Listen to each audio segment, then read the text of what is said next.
سال 1969 باجره که بچیک کردستانش قضاید بیده پارزگه جه جغرافی و استراتژی واره چاندنی و درگه بازرگانی دهوک برف پارزگه بونه بر لپرسیار اوه اره پشتی بورینا 55 سالان دهوک چگورین خواه دید وک آواهی یعنی تطویرک پیدا بوی وک آواهی دیار بون وک شهرستانی که بخواه دیتی لپس البرانبری و چندانه دا پیدوی بو او جهن گفنارن اوی باجری پتر چافدان هبا جهن شینواری بانه پتر لخوله کربانه خودان نکو پیور رنگ ویگا و ام بینن دیزاین که یا سردمانه بس روخاندنه که جه شینوارین وی باجری بیت بمبر کرن ویگا و خلک من گله کی پی داغباره یعنی تشکه هوسا ناچه بیتن پیدوی تو پتر پاراستنا جد خوب بگی بس گله که پیدوی خلک دو که رسانیت دو که پتر شلبو بیت کرن دو که بخو باجره که جانه دو که سرندانه وره اگر برخب دینه دو که اکید دو که پیشوچون یاد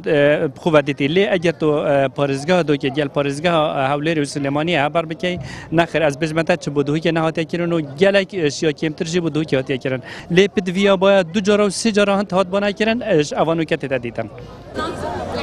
هاولاتی یک جید به جید پروژه گرنگ و استراتژی دهو که نهاتی نمچینان هفدن بحثلوان پروژیان کت ین کو پاروان هاتین خارن و پروژه سر کاغذان ماین دو گلکان زنگینه برای نظام بوش بودو که نهایتا گرن او نظام چه مسئله پیشتر کوری باره هشکار رو پروژه بوال بود دانان 8 میلیارد دلار بوال بناتر خواهی کردن او پاره برزه بو پیشتر تونیلا پار چیای متینا او پاره برزه بو پیشتر برای بنیاتی بو یارین المپی ل آخری هات دانن 13 ساله هات ویران کردن و او جی برزه بو اگر او موتور نوها اگر اول چندان ساله هات که با زراعه یعنی بیواستار چانبا نظر زوا چانبا دا پتر داش ویریدن اما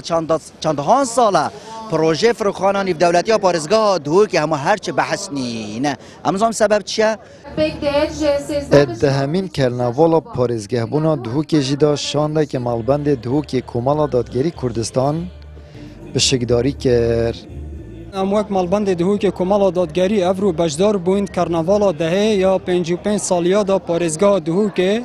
اپراستی امد بینن بردوام جی امد بیجن کو خلک ما پارزگاه دو که خلک که دلسوز بویا خلک که همی کودان دا البراهی بویا بودانا تضحیه قربانی دانه و امد بینش گلک لای دیو پارزگاه دو که کمین پارزگاه ابزنگینی دهاتی بل البرانبر امد بینن پارزگاه دو که اتهفدم دال رضا اکیش هجاریه پیتویا سر لاین پیوندیدار پارزگاه دهو که ورواسا حکومت خوجیا دهو که بهتن افروکا دا آریشه گنجن ما چاره سر بکتن خو الآریشه وی خلکی بکتا خودان خزمتا کا برچافتر و یا شجیتر بو خلک پارزگاه دهو که بکتن پشتی 55 سالن به پارزگاه بوناوه هاولاتی ویرنگی پناسه یاوید کن دهوک دولمند و دهوکی تجارن